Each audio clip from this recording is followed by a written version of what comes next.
The voice that sounds the most spiritual might be the one destroying you. Have you ever messed up and instead of running to God, you felt like you had to hide from Him? Maybe the thought wasn't loud, just quiet, heavy. I'm not good enough. God must be done with me. Let me ask you something. When that thought shows up, does it make you want to pray or does it make you want to disappear? Because there's a huge difference between conviction and condemnation. One pulls you closer to God, the other pushes you away. What is conviction? Conviction comes from the Holy Spirit, not to shame you, but to guide you back. Conviction sounds like, this isn't the right path. Turn around before this hurts you more. Ask yourself, does this thought remind me of God's truth or erase it? Does it lead me to repentance or to self-hatred? Does it end with hope or hopelessness?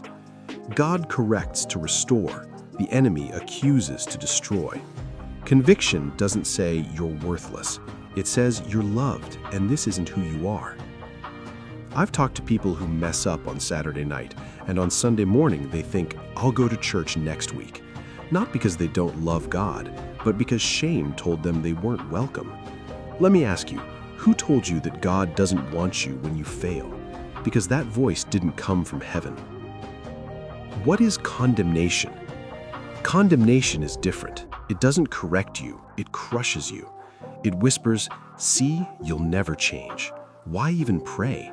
God is tired of you. Ask yourself, does this voice isolate me? Does it replay my past instead of pointing me forward? Does it make me feel trapped instead of forgiven? God corrects to restore. The enemy accuses to destroy. If a voice tells you God is done with you, that is not the Holy Spirit. That voice is lying. Romans 8:1 says, there is therefore now no condemnation for those who are in Christ Jesus. If you're in Christ, condemnation has no authority over you. How to tell the difference? Here's the question that changes everything. Does this thought pull me toward God or push me away? Conviction leads to repentance and restoration. Condemnation leads to despair and isolation. One makes you run from God, the other makes you run to God. Practical example. Let's say you fall into sin, anger, lust, dishonesty. Condemnation says, don't even bother praying. Conviction says, that wasn't right. Come back. Let Jesus lift you up. And remember, God corrects to restore. The enemy accuses to destroy. Why this matters?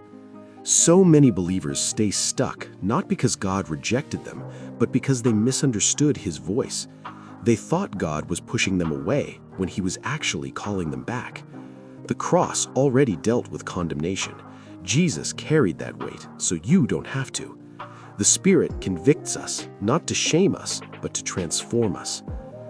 If you've been hiding from God, He's not waiting to punish you. He's waiting for you to come home.